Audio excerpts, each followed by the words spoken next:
Hello, and welcome to Learning Music with Pat. The last couple of shows, either last time or the time before that, I talked to you about different bands and the instruments that are in bands, the difference between bands and orchestras, the instruments to play in one group as opposed to another group, but I didn't have a lot of pictures to show you. So today I brought along a group of pictures of various typical instruments you will find in bands and orchestras. And I want to show you those pictures first, and then if we have time, I want to show you a real Israeli flute, one that comes from Israel that shepherds play with their sheep when they are in the fields. But first, let's go to the instruments and the pictures of the instruments themselves. I'm going to show them to you one at a time and talk about them some as you see them. First of all, the saxophone. The saxophone is my major instrument. I have about 7 of them at last count. I have 2 altos, I have a tenor, I have 2 sopranos, I have a C melody tenor, which is so rare that most saxophonists have never seen them. They don't make them anymore. But it's a beautiful instrument, completely restored. I will sometime have it down so you can see it. And then, of course, I have a couple of bamboo saxophones as well. And the saxy, which I showed 1 or 2 times ago, which is kind of like an electronic instrument, but it's supposed to be like a saxophone and is modeled after a saxophone. But there are a lot of different saxophones. This is the E-flat alto. This is the one that most people play. And this is what you'll find most of in bands and orchestras. Then, and also notice, I've talked before about octaves and how to get them. This is the octave mechanism, and when you press an octave key, that pops up and it plays. It goes right into a higher octave. I've talked before about mouthpieces, the ligatures, the screws, how to put them on. That's the mouthpiece, that's the neck. This is part of the octave mechanism. This is the body of the instrument, and this is the bell. Anything that flares out toward the bottom of the instrument is called a bell. So that's a saxophone. Clarinets. You know, you only usually see a B-flat clarinet. They're made in B-flat, but you can get them in other keys. I have an instrument in the key of A that's used for orchestral work, but I understand that you can get them in C and other keys, but that's unusual. Usually you get them just in B-flat. And you notice they're all open holed. You see that the keys look black. They're not really keys. They're holes. And you cover the holes like you would in a recorder. You have to cover them all the way, or you get squeaking and squawking. The octave mechanism is in the back. This would be the barrel. This is the mouthpiece, complete with a ligature. The octave mechanism is in the back, so you can't see it. There are 2 parts of the body, the lower and the upper, and this is the bell. And they play an important part in both bands and orchestras. Now for the flute. This is a little different than my flute. If you notice, this is the head joint, this is the body of the instrument, and this is the foot joint. So it comes apart in those 3 parts, but if you notice these little black areas, these little black holes, these holes are actually part of the key mechanism, and it's an open-holed flute. This is an open-holed flute, and that's unusual because usually on flutes they are closed-holed. The holes are closed. Let me show you my flute. I have more than one. I actually have 3 flutes and a piccolo. You'll notice that these keys are all closed, so you don't have to worry about closing a hole. However, in this, you would have to close the holes. Now, these are more expensive, and they're used in orchestras a lot. The tone is a little bit different, but not a whole lot different. I know I had a student who had one of those, and she had an arrangement where she could flip something, and she could either have it closed or open hold, whichever she wanted. So that was really expensive. This is a piccolo. Now, these piccolos are actually about a third of the size of the flute. They're very small. I've had one of mine in here. This is a wooden one. You can get them in wood, and mine happens to be metal, but that's what it is. It's a really like a very, very small flute, plays 2 or 3 times higher than the flute does, and very, very tiny keys. I should have brought mine so you could see it, but I didn't think of it. The oboe. The oboe is a double-reeded instrument. Instead of having a regular mouthpiece, it has 2 reeds, and there they are. It might be a little hard to see them, and the reeds vibrate on themselves. They have double reeds, and they just vibrate on themselves. And it's a very nice, very hard to play instrument, but a beautiful instrument, used basically in orchestras, sometimes in bands, but it's basically an orchestral instrument. You are probably in a marching band not going to see oboes marching down the street with their double reeds. That would be the same for the bassoon. Here's a bassoon. It's also a double-reeded instrument. It has like a bocal, the little mouthpiece that sticks out on the side, and the double reeds would be right there where I have my fingers, and like the oboe, they vibrate on themselves. They're a very, very long instrument. They're a good 3 feet long. They look a little bit like my bass recorder in terms of the length and the coloring.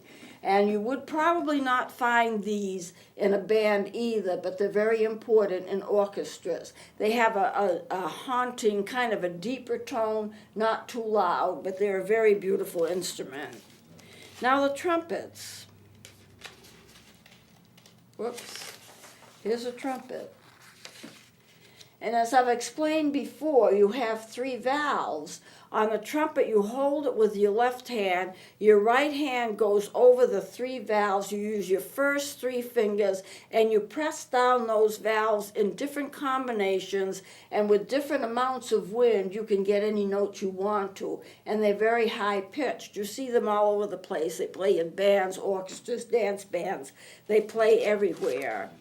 This is a cornet, a lot like a trumpet, but as you can see, if I hold them like this, if the camera can get that, they're kind of wider, and they're not quite as long, but they have the same kind of brassy tone. They finger about the same way, and this is a cornet. You can compare the cornet with a trumpet. I'll put that up there. Here's a trombone, and this is an unusual picture of a trombone. I have a trombone right here. I'm going to be talking about it a little later on. And you can see the tubing of this instrument is a lot more complicated than the tubing of this traditional slide trombone, which I brought in. And I will explain the slide trombone, and there's a story behind this one. As you can see, it's not going to balance well on its own. It's been damaged, but this is definitely a trombone. You can buy trombones now that have valves on them. I understand, I haven't seen one, but you can play them a little like a trumpet. Instead of taking the slide and moving it back and forth, which is where you get your tones from, you can do it from a valve system. But most of the trombones that you will see are slide trombones like this, and they will just move this. You can move their slides up and down to get the different tones. Here is a baritone. Notice how complicated the tubing is. And you have a set of valves here that you finger in order to get the notes. Used in bands and orchestras. Here is a French horn.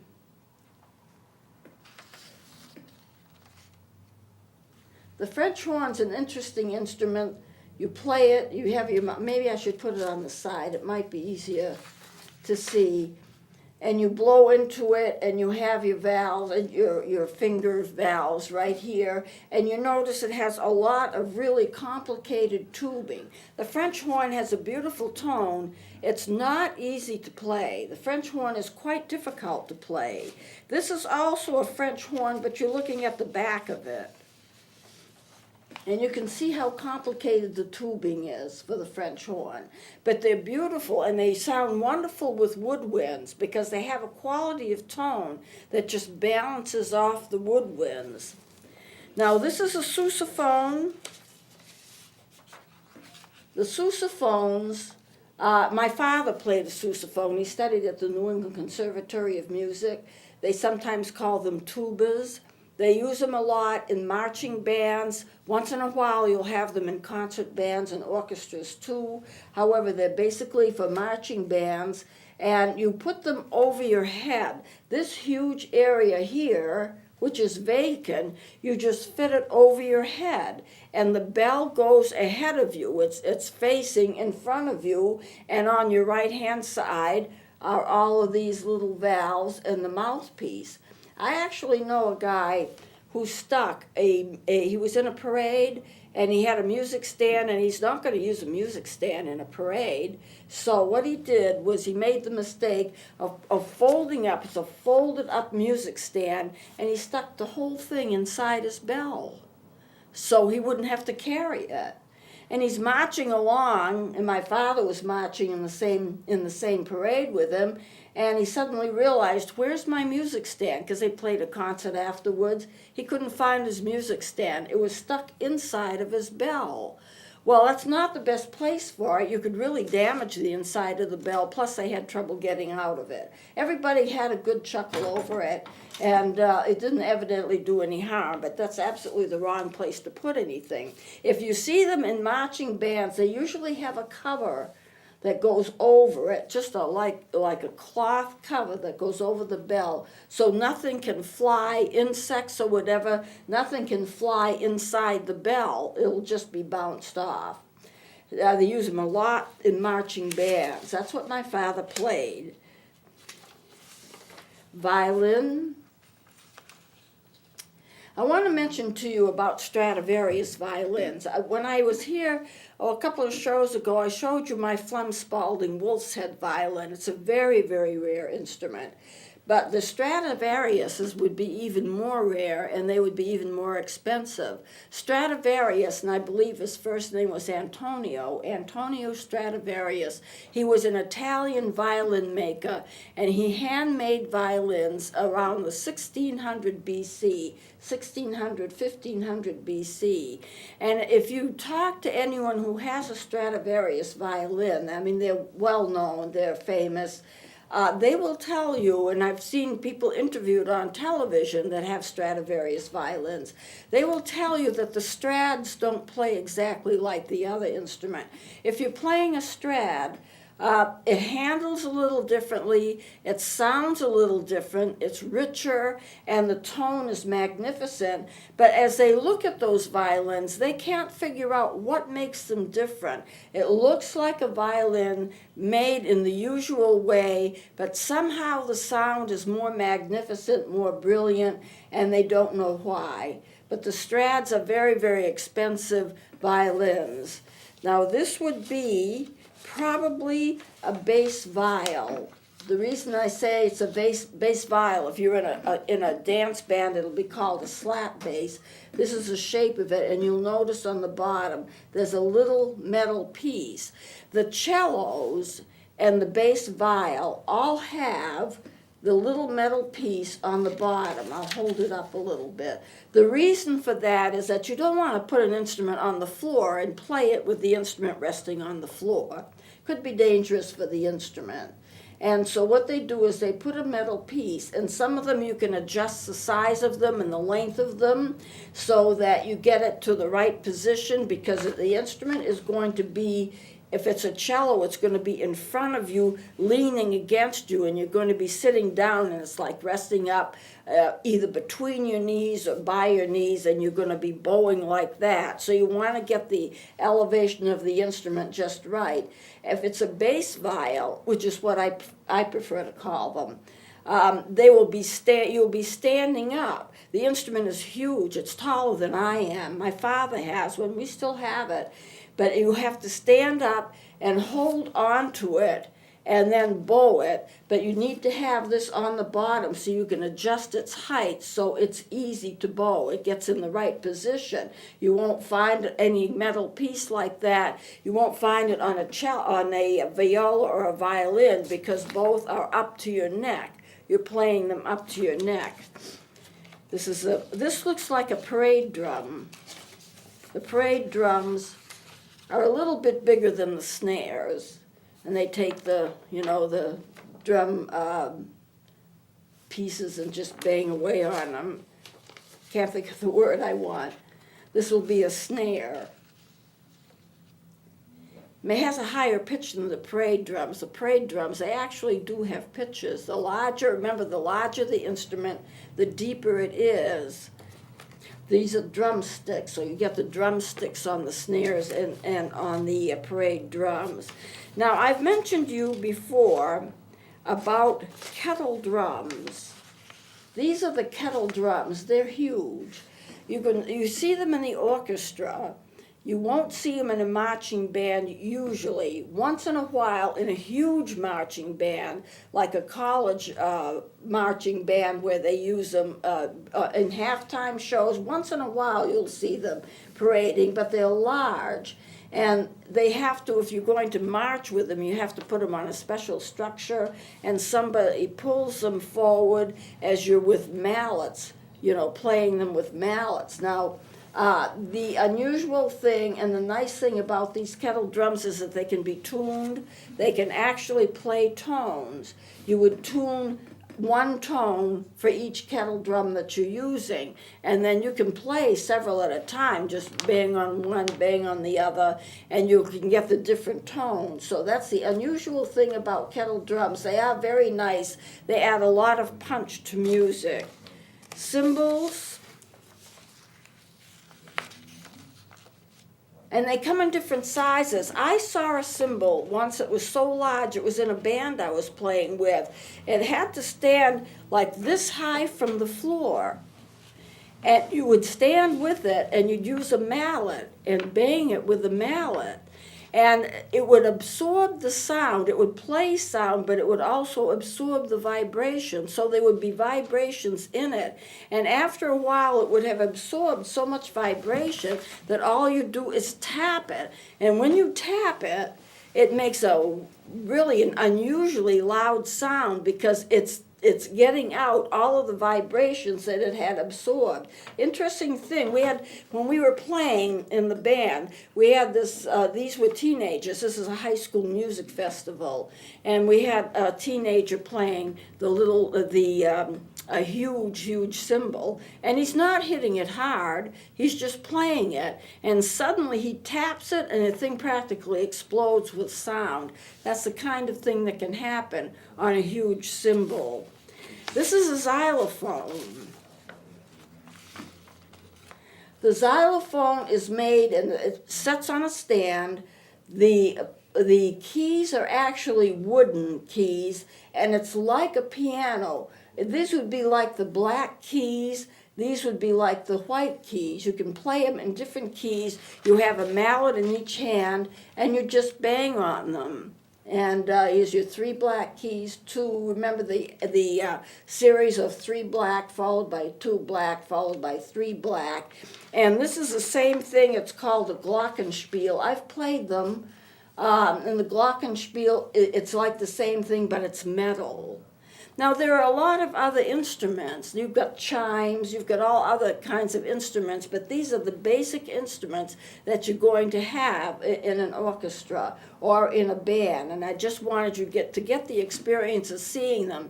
I bring in the instruments that I can, but basically I play woodwinds, and as a result of that, I don't have samples. I don't have a glockenspiel, I don't have a snare drum, I don't have some of those instruments to bring in, so I bring in pitches instead. And a lot of these instruments you will be familiar with, some of the instruments you will not be familiar with. Now, I want to show you, I think I've got time, I'm not sure where I am on time. This is a flute. It's an Israeli flute for shepherds to play. And I should initially have, and I'm going to pull these off for a purpose, and there's string on them for a purpose. Some people kid me, can you play 2 instruments at the same time? And I say, no, 1 instrument is enough. These are 2 bamboo tubes, and you have the holes in them for fingers. Now you have on the top, this would be like a mouthpiece, and you have 2 of them, and they are 1 for each tube. And on it, you see you have a hole that's blocked on top, and it's carved on the bottom. Normally you would put these in water and get them kind of swelled up. Bamboo absorbs water well.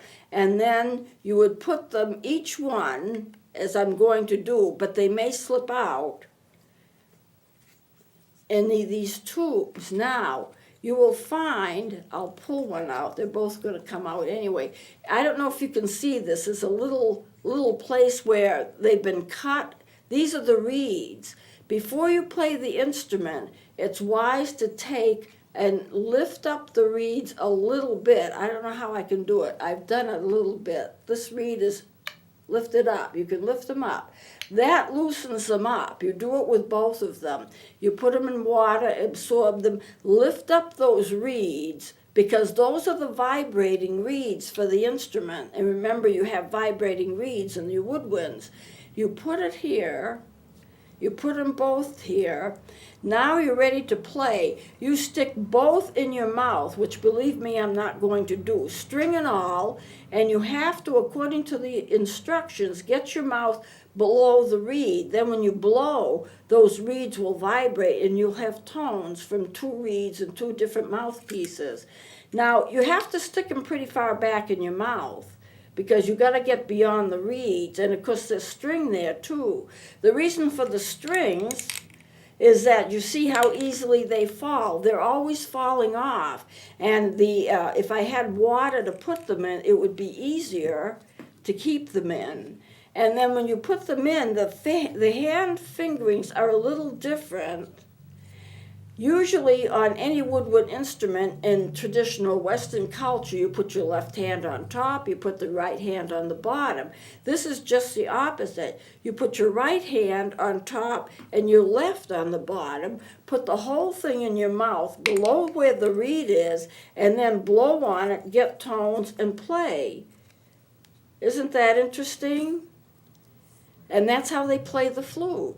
And I have gotten tones on them, but I haven't done anything special with it, because I'm not used to playing 2 mouthpieces at once, and I'm not ever going to actually be expertise on this. But this is a genuine bamboo Israeli flute, generally played by shepherds. And there is a little story, and I don't know if I've got time for it, but I hope so. In the Middle East, years and years and years ago, they used to make flutes by weaving little pieces of shrub and grass and things like that together. And they would play, but of course eventually they would dry out and fall apart.